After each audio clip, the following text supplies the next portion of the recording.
Yes, good morning. How are you? Fine. Upon class 5th के EVS का lesson number 1 पढ़ रहे थे। इसकी 2 वीडियोस आपने पहले देख ली।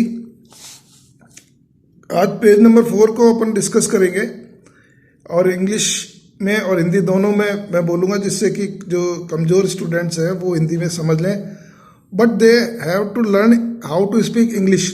तो जैसे मैं इंग्लिश बोल रहा हूँ, you have to be sincere to hear and learn the English. तो थोड़ा थोड़ा आप इसमें देखिए और इंग्लिश बोलने की प्रैक्टिस कीजिए। इंग्लिश स्पीकिंग 1 दिन में, 2 दिन, 3 दिन में नहीं आएगी। इसको कंटिन्यूस आपको प्रैक्टिस करनी पड़ेगी और गलत होने से घबराइए नहीं। बोलना है, चाहे आप सही बोले चाहे गलत बोले। जब बोलेंगे, गलत बोलेंगे तो उसके बाद सही भी बोलेंगे, लेकिन अगर डर के बैठ गए कि सही नहीं बोल पा रहे हैं इसलिए नहीं बोलें तो कोई दिक्कत नहीं है। क्योंकि अंग्रेज भी जब हिंदी बोलते हैं तो गलतियां करते कि नहीं करते। सोनिया गांधी जी भी हिंदी बोलती हैं तो गलतियां करती हैं, तो क्या हिंदी बोलना छोड़ दें? इसलिए आपको इंग्लिश बोलना नहीं छोड़ना है, ठीक है। तो आप चलते हैं पेज नंबर 4 और इसमें make a table in your notebook. अब देखो, स्पीकिंग का मैं आपको ये साथ में लेके चल रहा हूँ। इसमें जेंडर भी, नंबर्स भी, अपोजिट भी, पूरी ग्रामर भी साथ लेकर के चलेंगे, है ना। तो यहाँ देखिए, मेक ए टेबल, एक टेबल बनाइए। मेक ए टाइगर, एक टाइगर बनाइए। मेक ए लॉयन, एक लॉयन बनाइए। तो यहाँ जब भी अपन कोई स्पीकिंग इंग्लिश बोलते हैं तो वहाँ पर सब्जेक्ट की जरूरत नहीं होती, कर्ता की जरूरत नहीं होती है, डूअर की जरूरत नहीं होती है ना। सब्जेक्ट का मतलब क्या हुआ, या इंग्लिश या हिंदी या साइंस से मतलब नहीं है। इनमें इंग्लिश ग्रामर में सब्जेक्ट का मतलब होता है कि काम करने वाला कौन है। अब अंग्रेजों ने इसका नाम सब्जेक्ट रख दिया, बाकी डूअर यानी मीन्स काम करने वाला, या डूअर होना चाहिए था। खैर कोई बात नहीं। तो इसमें इनमें जो अपन इंग्लिश स्पीकिंग वाले जो सेंटेंस बोलते हैं, इनको इंपेरेटिव सेंटेंसेस भी बोलते हैं।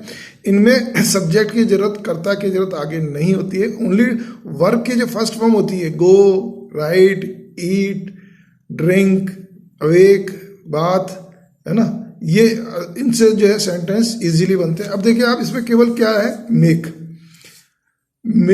T, make curd, make bread, make halwa, make puri, है ना। तो मेक से ही बहुत सारे सेंटेंस आपके इंग्लिश स्पीकिंग के बनते हैं। Make a table, make a chart, make a drawing, है ना। तो इन योर नोटबुक, अब इसमें भी चेंज कर सकते हो। Make a table in the blackboard, on the whiteboard, जो भी है। एंड राइट डाउन, देखिए राइट आ गया इसमें, राइट डाउन और लिखिए, what do you visit your relatives. What do you visit, when do you visit, कब आप विजिट करते हैं। तो अब when do you go to school, when do you read, ये जो है ना बेसिक चीज। व्हेन डू यू इसको लर्न कर लीजिए। When do you eat food, when do you bath, when do you go to school, when do you play in the garden, है ना। तो ये बेसिक 3 वर्ड्स है, लर्न हुए इसके। व्हेन डू यू, ठीक है। विजिट ये चेंज होगा बस, है ना।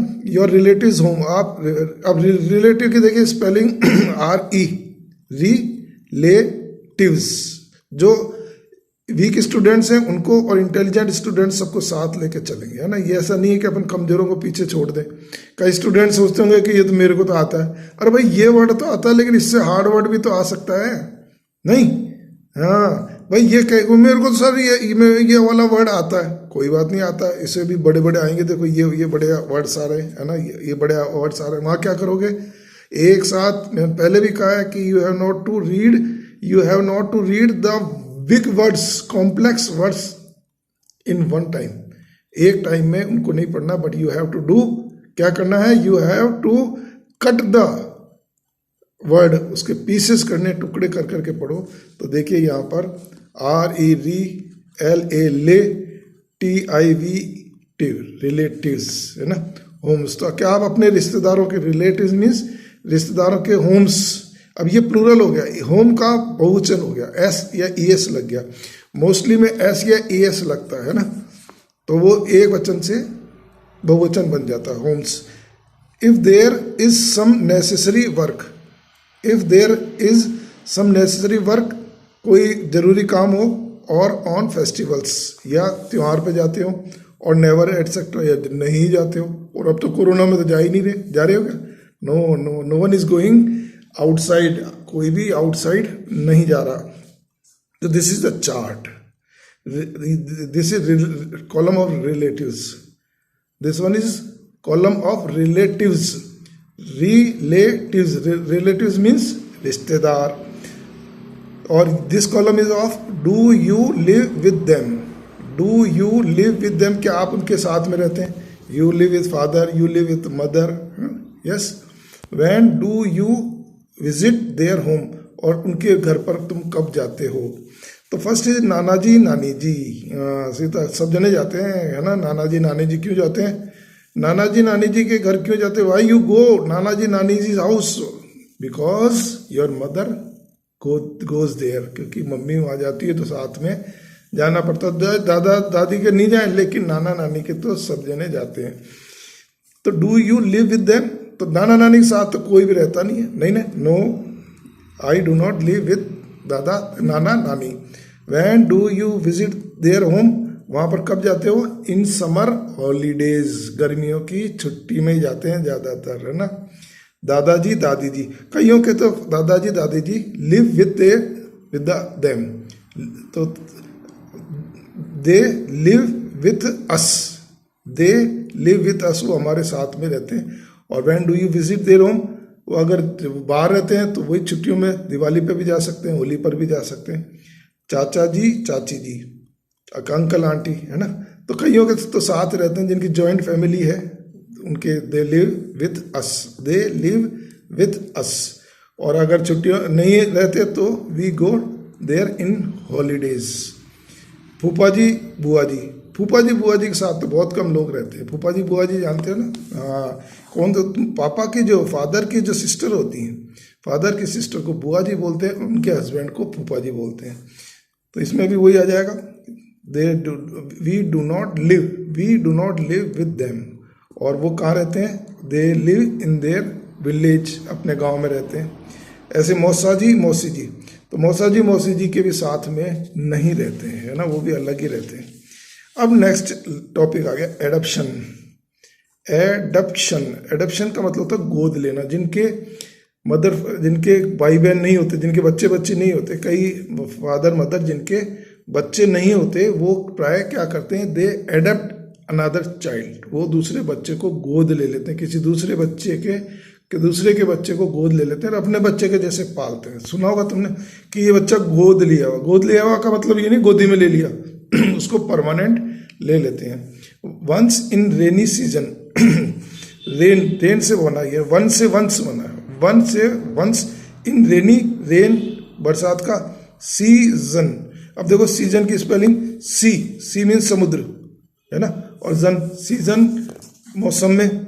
सलमा एंड संजना, पहले चल रही है स्टोरी सलमा और संजना की। वेंट, ये वेंट कौन सी फॉर्म हो गई? वर्ब की second form. This is the form of second form. और सेकंड फॉर्म का कब यूज करते हैं अपन? In past time. टेंस के चक्कर में ज्यादा मत उलझना, मैं बहुत इजी तरीका आपको बता दूंगा कि how to write sentences for the tense, how to read, how to make sentences without tense.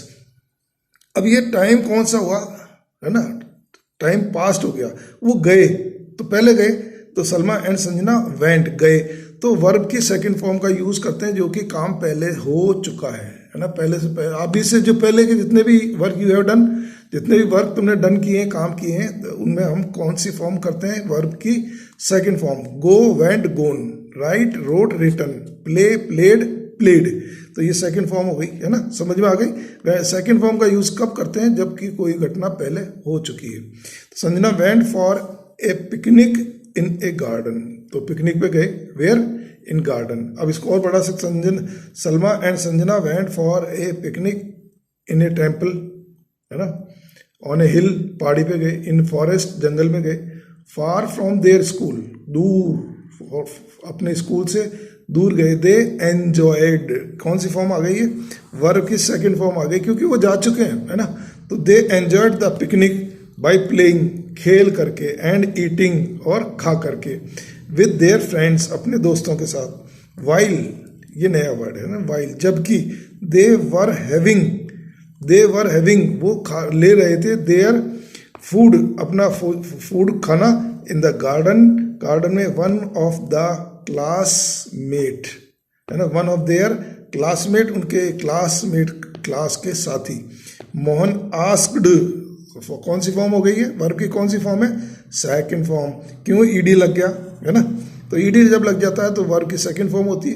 तो मोहन आस्क्ड, मोहन ने पूछा योगी, हु हैज कम, योगी से पूछा हु हैज कम, कौन आया है, with you to the picnic, picnic में तुम्हारे साथ में कौन आया है, ये हु मीन्स कौन, ये वर्ड जो है इसके WH वाले वर्ड्स के मीनिंग आपको आने चाहिए। वैन मीन्स कब, वेयर मीन्स कहाँ, हु मीन्स कौन, हाउ मीन्स कैसे। तो ये वर्ड के मीनिंग आपको होनी चाहिए, क्योंकि क्वेश्चन जितने भी बनेंगे उनमें प्राय ये आते ही हैं। Yogi is giving answer, she is my younger है ना, टुकड़े करिए देखिए, यंग और ER यंगर सिस्टर, ये मेरी यंगर सिस्टर है। मोन, आई हैव नेवर सीन, मैंने पहले कभी नहीं देखा, हर इसको, विथ यू बिफोर, पहले तो तुम्हारे साथ में ये सिस्टर को मैंने कभी नहीं देखा। भाई एकदम से कैसे हो गई इतनी बड़ी है, अब देखो कैसे बड़ी हो गई। फ्रॉम वेयर कहाँ से, हैज शी कम, ये कहाँ से आई है, ऑल ऑफ ए सडन है ना, SUDDEN सडन, अचानक से। योगी इज रिप्लाइंग, योगी रिप्लाई कर रहा है, she is a new member, नई मेंबर है, इन आवर फैमिली, हमारे परिवार में नया मेंबर बन के आई है। My father and mother adopt का मतलब गोद लेना, और कौन सी फॉर्म है ये, एडप्टेड, ED लग गया तो कौन सी फॉर्म हो गई, this is the second form of the verb, adapted है ना, हर उन्होंने उसको एडप्ट किया, गोद लिया है। As I am my parents son, तो मैं जो है उनका बेटा था। She is also their daughter है ना, इसमें देखिए डॉटर में GH साइलेंट है ना, GH दोनों मिलके आता है तो ये कई बार साइलेंट हो जाता है। इसको लिखते तो है लेकिन रीडिंग नहीं करते इसको, क्यों नहीं करते, क्या कारण है, कारण ये है कि इंग्लिश लैंग्वेज जो है वो कई लैंग्वेज से मिला करके बनी हुई है। तो ये फॉरेन में जर्मन लैंग्वेज है, फ्रेंच है, स्पेनिश है, ग्रीक है, लैटिन है, ऐसे बहुत सारी लैंग्वेज से मिलकर के एक इंग्लिश बनी है। तो उसमें उनके जो रूल्स थे उसके आधार पर ये यहाँ पर साइलेंट है ना। तो इन दिस वे, और इस तरीके से, she is my sister now, अब ये मेरी बहन हो गई, क्यों हो गई, क्योंकि इसको गोद लिया है। I like her very much, मैं इसको बहुत पसंद करता हूँ। शी मूव्स, अब देखो छोटे बच्चों का क्या होता है, क्या खेल है, शी मूव्स वो पीछे पीछे जाती है, अराउंड विथ मी, मेरे जहाँ पर भी योगी जाता है उसकी छोटी सिस्टर भी साथ में जाती है। एंड ऑलवेज इमिटेट्स मी, और हमेशा मेरी नकल करती है, जैसे मैं करूं वैसे ही। तो छोटे बच्चे क्या होते हैं, बड़ों को देख करके सीखते हैं, इसीलिए जो है घर में अगर लड़ाई होती है मम्मी पापा में या बड़ों में, तो छोटे भाई बहन भी लड़ाई करते हैं। बड़ों में अगर लड़ाई नहीं होती है तो छोटे भी लड़ाई नहीं करते। बड़े गालियां बकते हैं तो छोटे भी अपने आप ही गालियां बकना सीख जाते हैं। सिखाने की जरूरत पड़ती है क्या, नहीं पड़ती, खुद ही देख देख करके सुन करके एक्सपर्ट हो जाते हैं ना। लेकिन अपने को बच्चों एक चीज़ ध्यान रखना कि अपने को गंदी बातें नहीं सीखनी है। कोई भी हो, कोई अगर गंदी बात करता है तो अपन थोड़ी गंदी बात करेंगे क्या, कोई गाली बक रहा है, गंदी बात बोल रहा है ना, तो बैड मैनर्स कर रहा है, तो अपने को बैड मैनर्स नहीं करने हैं। क्यों नहीं करने, क्योंकि इससे अपन खराब होते हैं। अपन किसी को गंदा वर्ड बोलते हैं, बैड वर्ड्स बोलते हैं, तो अपनी जबान खराब होगी कि नहीं होगी। तुम किसी को गाली दोगे तो किसकी जबान खराब होगी, आपकी ही है ना। उसने तो सुनी या नहीं सुनी, लेकिन आपकी तो जबान काली हो गई, गंदी हो गई। तो वैन लीगल प्रोटेक्शन, वैन जबकि लीगल यानी कानूनी, प्रोटेक्शन हार्ड वर्ड है, देखिए आप इसको, तो PRO प्रो TEC टेक और TION शन, प्रोटेक्शन इज गिवन, जब प्रोटेक्शन दिया जाता है टू एनी रिलेटिव्स, चाइल्ड, किसी भी रिश्तेदार के बच्चे को, और एनी अदर चाइल्ड, या रिश्तेदार हो या बिना रिश्तेदार हो कोई बात नहीं, इज कॉल्ड एडप्शन। उसको अगर अपन प्रोटेक्शन दे रहे हैं, उसको सुरक्षा दे रहे हैं, आपके आसपास कोई बच्चा है, छोटा है, अनाथ है ना, तो वो अनाथ है तो क्या होगा, उसको दूसरे गोद ले सकते हैं जिससे उसकी ज़िंदगी संवर जाए। थिंक एंड आंसर दीज, कोई इनको सोचिए और आंसर देना है। If you live in a nuclear family, अगर आप एक न्यूक्लियर फैमिली में रह रहे हैं, what is the mean of nuclear family, small family. तो if you live in a nuclear family and your mother goes out of the station, अगर station से बाहर जा रही है फॉर 2-3 days, 2-3 दिन के लिए, then how do you feel, तो आपको कैसा लगेगा, है ना। अपने मम्मी पापा घर पे होते हैं जब, तो अपन उनसे लड़ाई करते हो, और जब चले जाते हैं ना, जब याद आती हो, अरे मम्मी चली गई, अब खाना कौन खिलाएगा, कपड़े कौन पहनाएगा, होमवर्क कौन कराएगा, है ना। हाँ, फील होता है ना बहुत। तो फिर कहते मम्मी आई मिस यू, है ना, mummy I miss you, daddy I miss you. तो अगर 2-3 दिन के लिए your mother has gone outside from your house, then what, how will you feel, I shall feel very bad. For taking care those children, उन बच्चों के लिए, whose parents are not alive, जिनके मम्मी पापा अलाइव नहीं है, जिंदा नहीं है, किसी कारण से भगवान को प्यारे हो गए। द गवर्नमेंट, है ना, government, GOV, ERR, government, MENT, इसमें N को जो है साइलेंस कर लेते हैं, गवर्नमेंट, है ना। वैसे गवर्नमेंट है, लेकिन अपन रीडिंग में जो है इसको साइलेंट कर लेते हैं। हैज़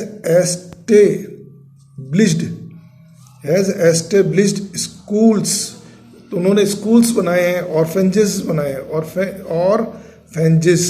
ऑर्फेंजेस मीन्स अनाथालय, हॉस्टल्स, तो जो अनाथ बच्चे हैं जिनके मदर फादर नहीं हैं, तो उनके लिए government has made other institutions just like schools, orphanages and hostels. Have a discussion, है ना, discussion with your teacher about the same, उनके बारे में आपको डिस्कस करना है। एक मैंने आज जोक टाइप पढ़ा था कि देखो, एक तो होते वृद्धाश्रम, वृद्ध किसको बोलते हैं, ओल्ड पीपल्स को। तो जहाँ पर ओल्ड पीपल है, जिनका कोई देखभाल करने वाला नहीं, उनके लिए वृद्धाश्रम बने हुए, ओल्ड होम बने हुए, ओल्ड होम कहते हैं उनको। और जिनके माँ बाप नहीं है, उन बच्चों को रखते हैं अनाथालय में, अनाथ बच्चे होते हैं ना। तो एक छोटे बच्चे ने बहुत अच्छा इसमें बात कही कि भाई अगर वृद्धाश्रम है ना, जहाँ पर बड़े बुजुर्ग लोग रहते हैं, उनको, वृद्धाश्रम को और अनाथालय को एक जगह कर दो, तो जो अनाथ बच्चे हैं उनको तो मम्मी पापा मिल जाएंगे या दादा दादी मिल जाएंगे, ज़्यादा बूढ़े तो क्या होंगे, दादा दादी हो जाएंगे, लेकिन उनकी देखभाल तो करेंगे ना। वो बुजुर्ग लोग जो हैं, किनकी, उन छोटे छोटे बच्चों की देखभाल करेंगे, तो उनको तो दादा मम्मी पापा मिल गए, और वृद्ध ओल्ड जो बुजुर्ग लोग हैं, जो बेचारे बोर होते हैं, उनको बच्चे मिल जाएंगे, तो दोनों का टाइम अच्छा पास होगा। कितना अच्छा आइडिया है, कितना अच्छा सजेशन है ना। आप भी अच्छे अच्छे आइडियाज़ लेकर के आना, अच्छी अच्छी चीज़ें सोचना, किसकी, पढ़ाई के लिए, कि हम कैसे पढ़ाई करें। तो आप मिल करके आपस में, भाई बहन जो हैं वो मिल करके आप स्टडी कीजिए। और कोई चीज़ समझ में नहीं आती तो पापा मम्मी से प्यार से पूछिए, है ना। पापा चाहे ऑफिस से आए, थके हुए आए, प्यार से पूछोगे ना, तब तो नहीं डांटेंगे। और आप नखरे करके पूछोगे तो डांट भी पड़ेगी। तो प्यार से उनको पूछ करके, और आपकी जो प्रॉब्लम्स हैं उनको सॉल्व करना। कैसे सॉल्व करनी है, जब भी आप रीडिंग करते हैं, स्टडी करते हैं, HW है, होमवर्क करते हैं, तो उस टाइम में क्या करो, जो भी तुम्हारे को चीज़ हार्ड लगती है उस पर निशान लगा लो, है ना, पॉइंट लगा लो। जब भी पापा, उसको छोड़ दो, जो नहीं समझ में आ रहा छोड़ दो। और जब मम्मी पापा आए, फ्री हो, खाना वाना बनू करके काम से फ्री हो जाए, तो क्यों मम्मी पापा ये मेरे को ये पॉइंट समझ में नहीं आया, वो बड़े प्यार से आपको बताएंगे, और खुश भी होंगे कि नहीं होंगे, क्योंकि वाह देखो बच्चे ने पढ़ाई की, है ना। तो आपको प्यार ज़्यादा मिलेगा, तो आपका लालन पालन अच्छा होगा कि नहीं होगा, है ना। मानोगे ना मेरी बात को, ठीक है, बिल्कुल। तो अब ये पेज पूरा हो गया, टाइम भी काफ़ी हो गया, है ना। आज इस टॉपिक को यहीं ख़त्म करते हैं। जय बुलाएंगे इसकी, आज बजरंग बली की जय बोलो, है ना। बोलो बजरंग बली की जय, हनुमान जी की जय, आपके मम्मी पापा की जय, और आपकी भी, आपकी जय। जय हिंद, जय भारत, थैंक यू।